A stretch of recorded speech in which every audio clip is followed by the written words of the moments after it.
Greetings, my friends, and welcome to Natasha Technique Pandorified, brought to you by tinypandora.com. Today we're starting with this beautiful cane. It's about 2 years old, and I'm waking it up from its slumber. It was given to me by Rosalind Birch, who was a wonderful caner and a wonderful clayer and a good friend. She gave me quite a bit of it, and that just gave me the idea to Pandorify some of it.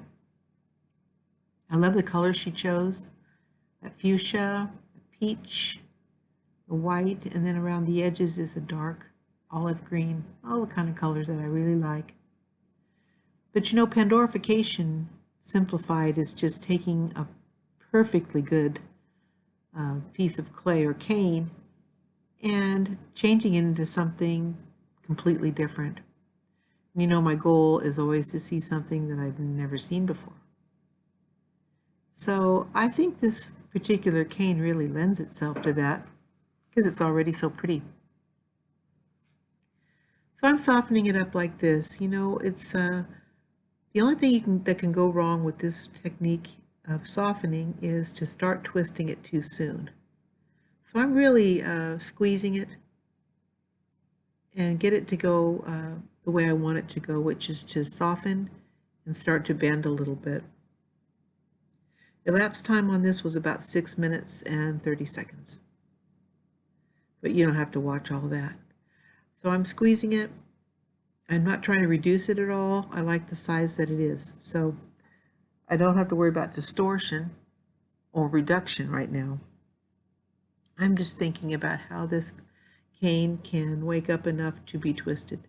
Now, could you cut it the way it was? Sure, you could make it square and then make a Natasha like it was. But if you want curves in it, a little bit of mystery in it, I think the twisting is a good thing. So I can feel now that it's changing, and that's the only thing I can suggest to you is it's in your hands and really get a feel for it, because if you twist it too hard too soon, it will kind of crack out on the inside. And that may turn out okay, but may not either. So let it show you, you know, when it's ready to be twisted. Make sure you get your twists going from end to end, not just in the middle. Once you do that, you can compress it and make sure it's nice and packed tight. They cut a lot better when they're packed tight like that, and all Natashas really do. I can feel that's ready, and I'm going to square it up. And that's what I use my square pairs for at tinypandora.com. I don't have any other tool that does this. I don't like trying to make a round cane square just by, you know, squeezing on all sides of it. It's the edges don't get sharp enough for what I need to do. I created these to make round cane square for, you know, continuous patterns, because they're so much more usable for veneers and stuff that way. But I found that for Natashas, it really helped me to have these, and I use them for that now. I also use them to compress, you know, blends and stuff. So one trick to Natashas is to start with really, really clean, sharp edges, because once you cut it, if the pieces don't line up, it's just much harder for you to get it like you want it. You see that interesting caterpillar kind of look that you got there?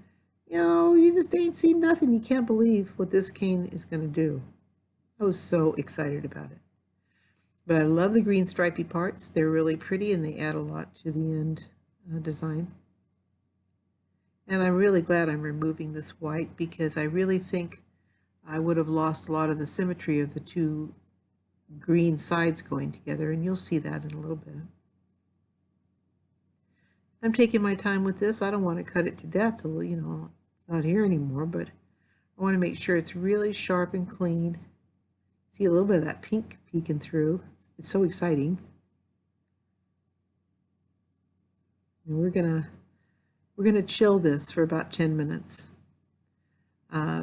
It really keeps it from indenting when you're cutting your Natasha. So we'll just kill 10 minutes and show you something else that you can do with that time. I'm going to spend it making some trim for my Natasha. Now this one's going to be a fan pole, so I want a pretty top and bottom on this. It'll be visible just above eye level. And I'm using some white on a number 2. That's a Sculpey Primo Pearl. And I'm getting a nice deep impression because, you know, we're going to handle this so much in a raw state that if the texture isn't deep, you can kind of erase it. So I've got this nice deep texture, and you'll see we'll use that. That's tons. That's more than enough for what we need. So Kazam, how do you like it? I didn't let you see me cut that first cut because I had my head in the camera so bad. What are you going to do, you know? Anyway, you can see it has already transformed into something not of this world. And that works for me. Who needs this world? I'm seeing something completely new and different. And yet when we cut this up, it's going to be really symmetrical and really coordinated. And all those little green spots going together looks so cool. I don't know, it reminds me of so many things. Kind of like caterpillars, but kind of like flowers and kind of like butterflies. I lay my Natasha's face down when I cut them. I don't know, I can see my lines better than when I'm looking at the design in a way, you know, when I'm just looking at the plainer section. I'm lining my blade up as best I can without putting my head back in the camera. I can't get away from that yet. Find a different place to put the camera, I guess. But this one just goes together so beautifully. You're matching up your sides. You're just creating these beautiful, lyrical, lush, you know, designs. Gotta take a little spaz attack here. Oh yeah, like I've never made a Natasha. Anyway, put that on there. And now you just want to settle into it and take your time getting it just the way you want it. You got to peel it apart a couple times, you can. It's just so worth it. And you see how you don't have really deep seam lines or anything because the if your cuts are clean to start with, you know, it's really beneficial.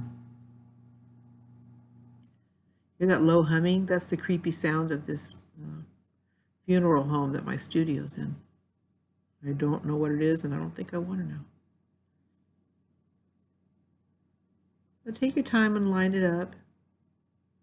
I'm going to taper one end of this because I kind of like that shape for a fan pull.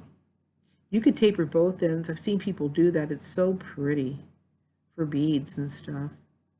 But this one I want a narrow end and a wider end. Up there where that hole is, that's a good thing. That's where we're going to be putting our wire through there.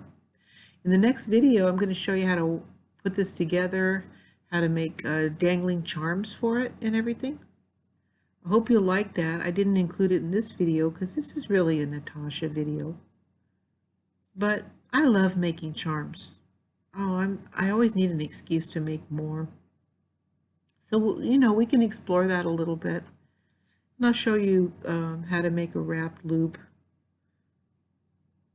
so that your bell pull or keychain or, you know, will be nice and sturdy. So once you have it like you want it, we'll get ready to make our top and bottom on this be really pretty. So I'm reinforcing the hole and making sure it's nice and straight now before I squeeze on it anymore or do anything to it. I want it to get used to having that nice straight hole and not stick together on me. I've got this little chunk of Sculpey pearl. It's Primo Accents Pearl. I always like using it. And, you know, you can use any clay for the top and bottom if you're going to paint them or put mica on them. I left mine plain this time because I liked just that texture that we made.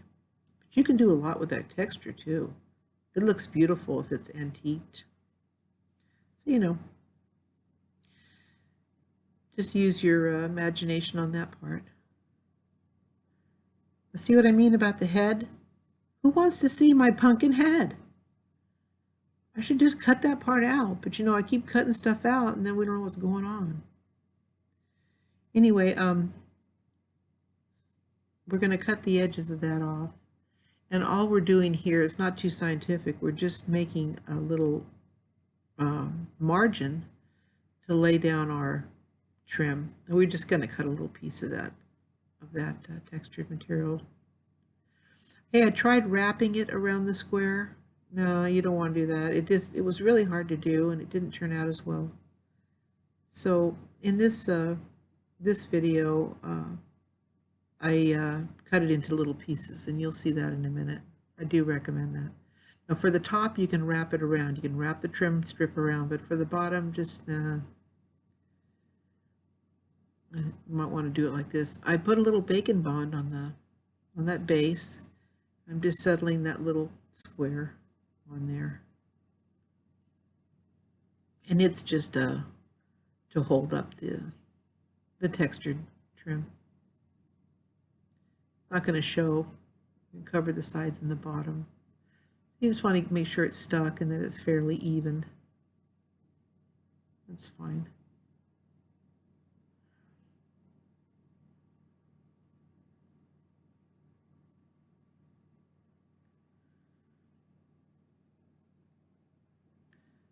So we're going to just get a strip of this cut out.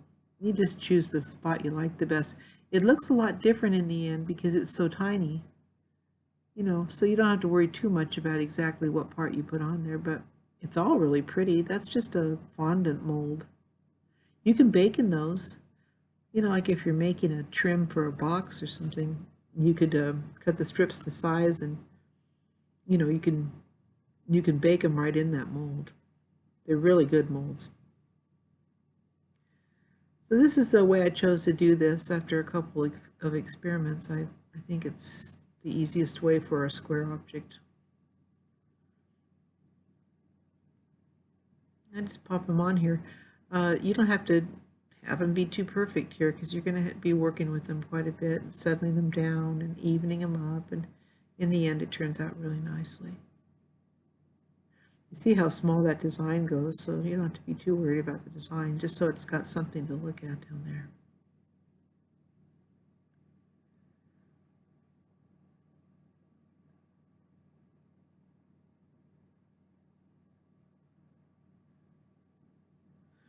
I cut this piece for the bottom. You saw that little floral area. Well, I use the center of two of the flowers to make more of that geometric shape for the bottom, you know, in that mold. Then I'll use a regular flower for the top. That way we have different things. But that's the area between two of the flowers because I like that shape that it created. You want to make sure you're keeping everything pierced because, you know, we're going to need to, the next video, we're going to need to string that up. Not really going to string it up. We're going to wire it up. Here's a little cylinder I made for the top. It's, you know, just a little accent piece. I'm piercing this first because, you know, we don't want to start smashing down on that bottom part that's textured, right? I put a little bacon bond underneath the cylinder and make sure it's to my liking, or I stick it on there.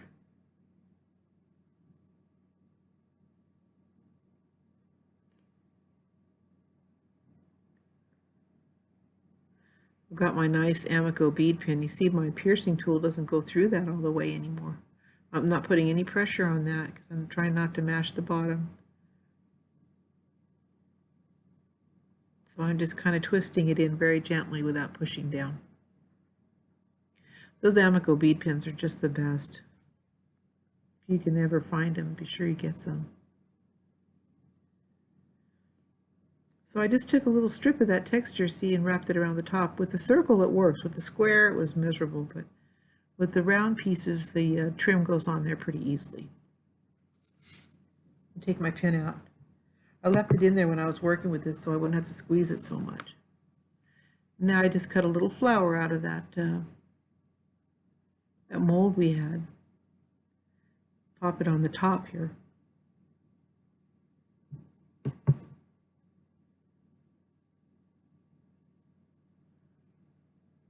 And you can take your time settling that down. You get your ball stylus, your smallest Sculpey ball stylus or whatever you've got there. Bake it up for 45 minutes. And there it is. I'll see you next time. We're going to make some charms.